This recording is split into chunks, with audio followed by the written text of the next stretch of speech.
the word says.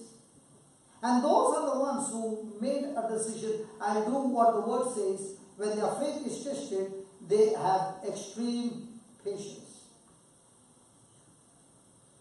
And read the last line, and that's what it says.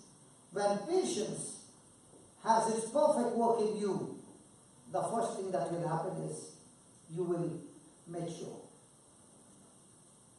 You will develop. You will be completed.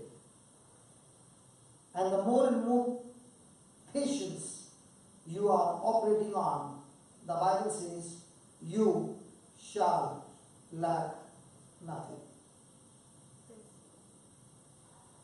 So my lacking in nothing depends on God, on the devil, on others, or me.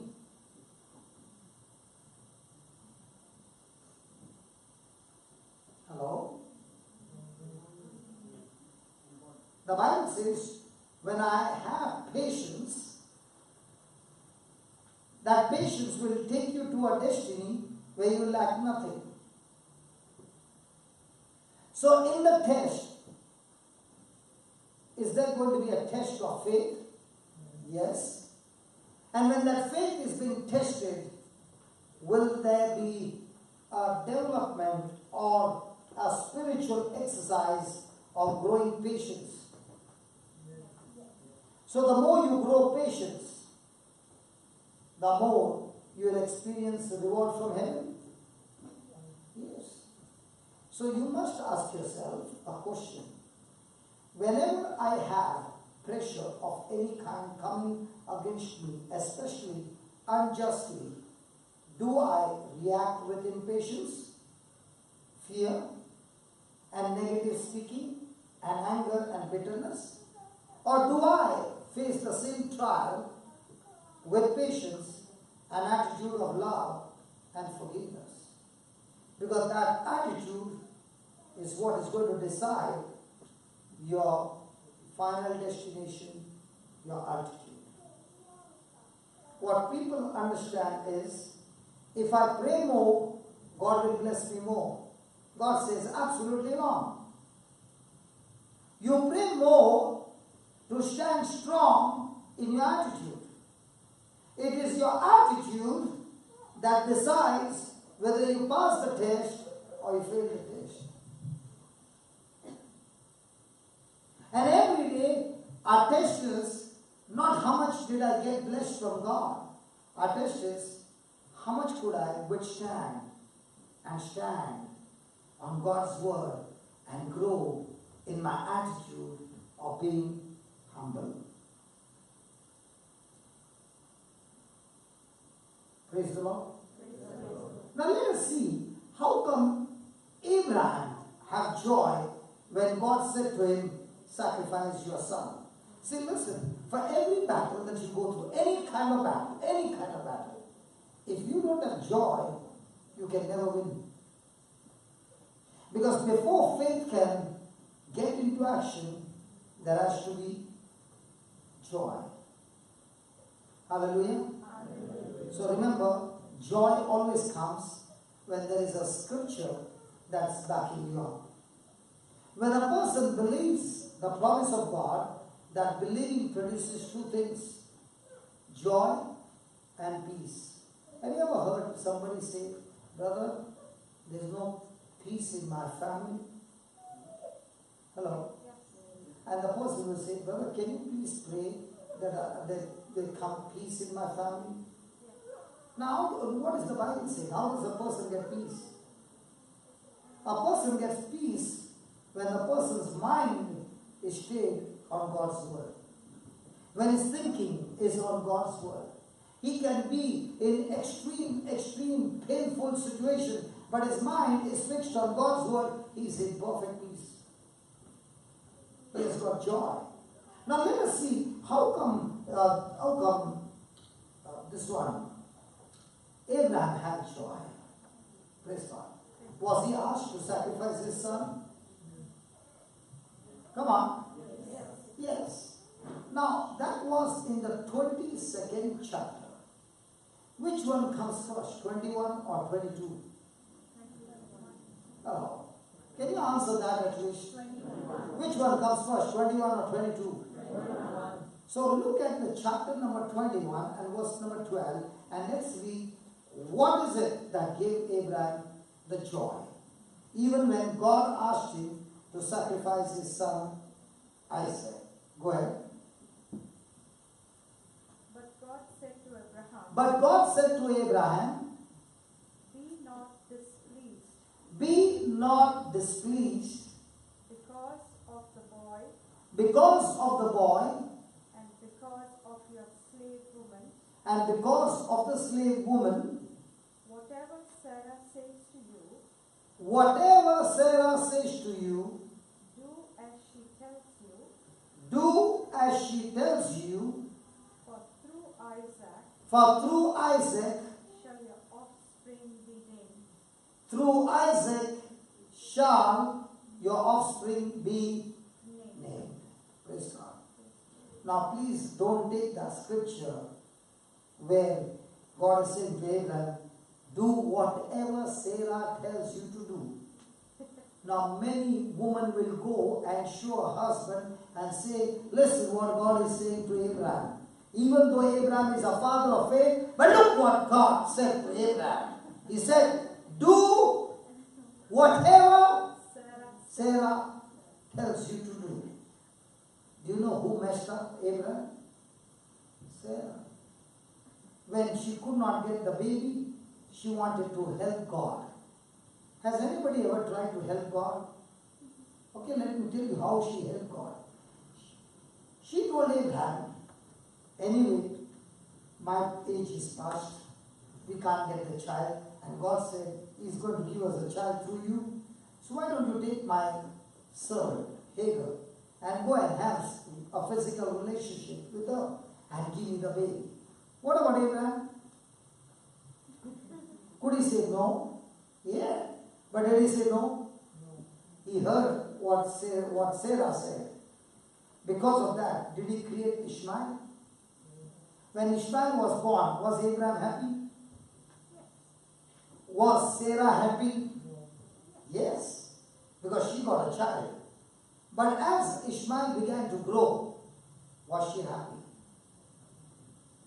Was it Ishmael a son of God's promise, or was it a son of the flesh? So when we create things out of the flesh, the day it takes birth, you are happy. But the day the son starts growing, sin starts growing, the works of the flesh starts growing, it will kill you. Are you following? Hello? Now, had God promised Abraham, through your son, Isaac, there will be descendants? Yes. So what is Abraham doing for 3 days? See that verse number 22, verse number 3, verse number 4. Verse number 4. Okay, let's take verse number 2. Take your son, your only son Isaac, whom you love, and go to the land of Moriah, and offer him there as a burnt offering on one of the mountains of which I will tell you. So Abraham rose early in the morning. Did he say, God, thank you for that message, and I'm going to take 40 days of fasting and praying?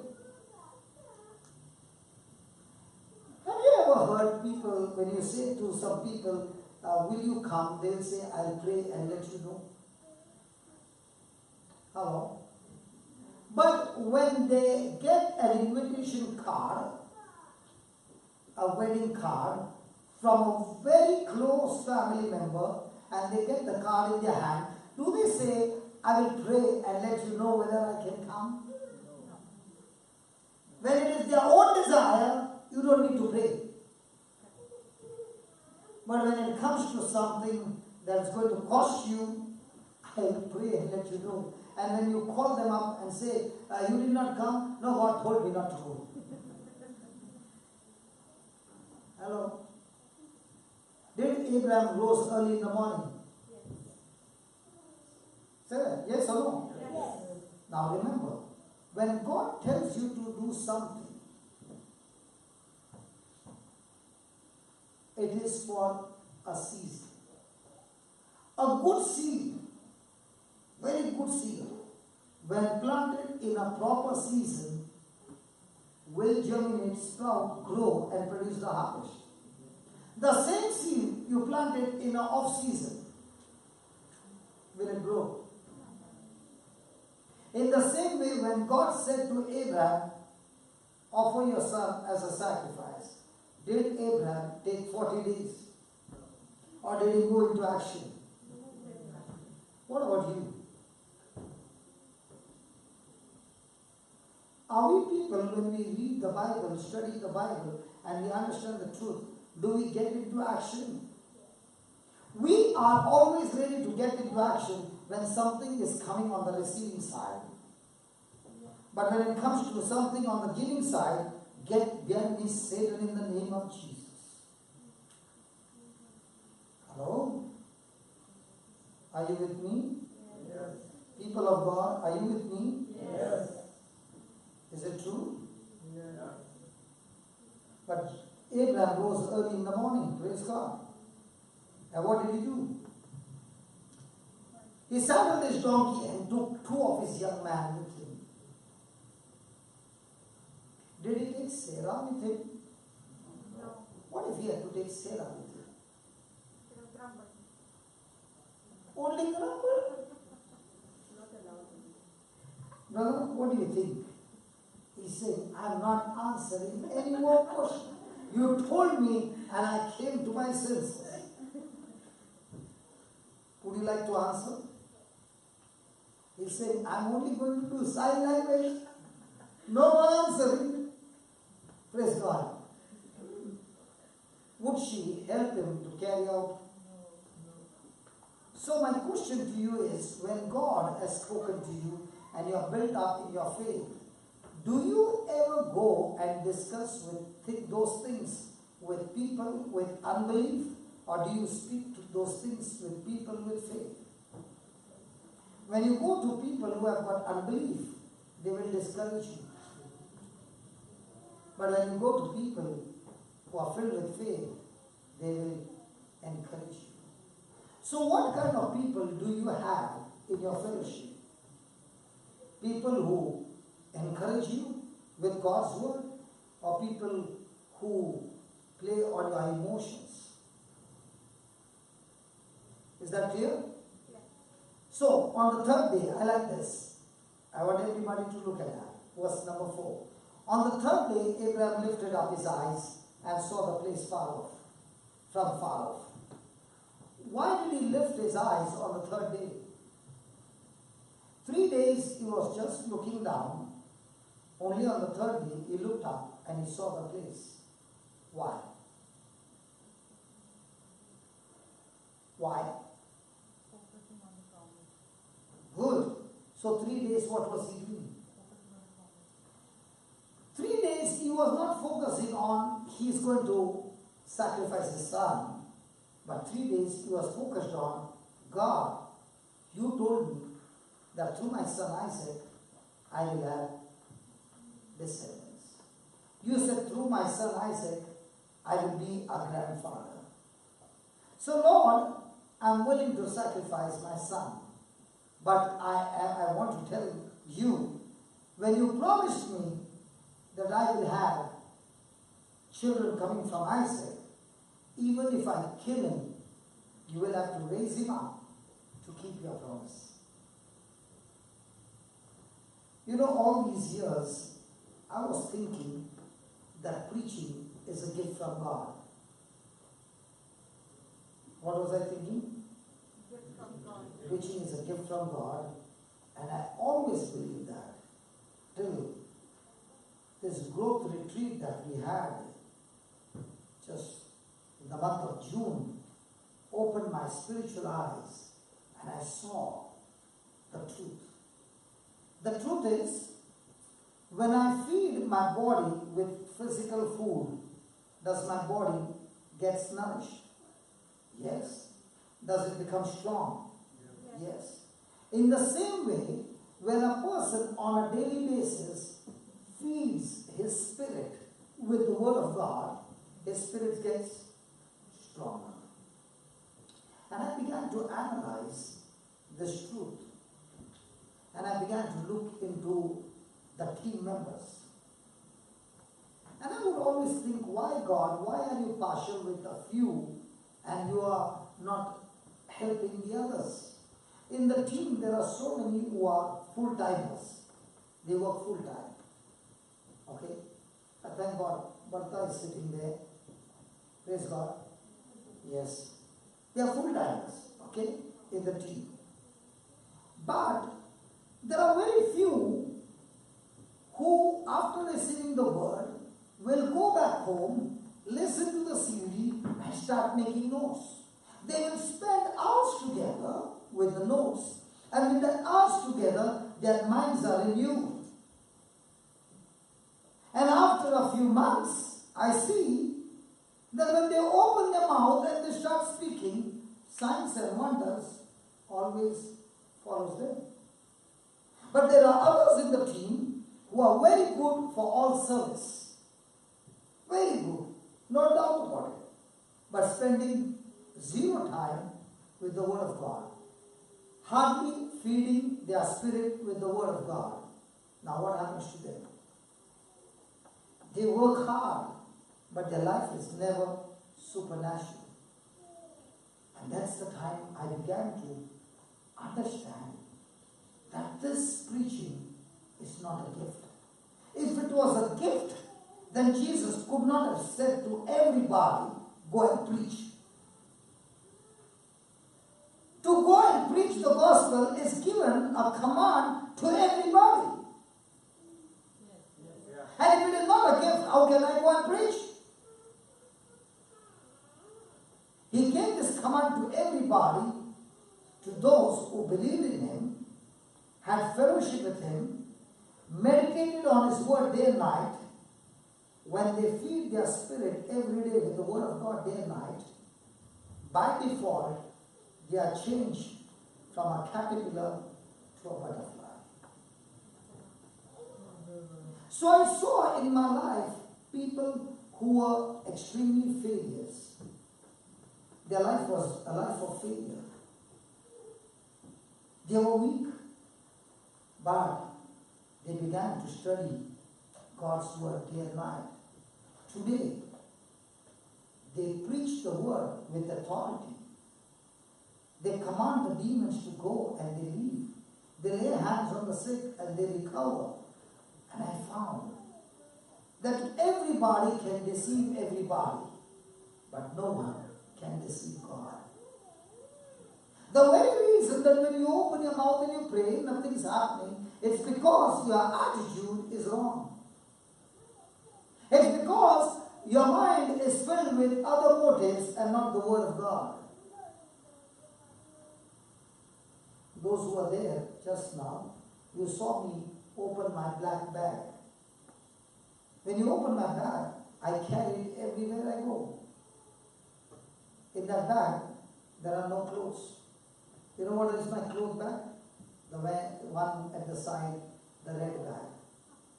That's my bag with clothes. And the other bag is full of equipment. Why do I carry this equipment?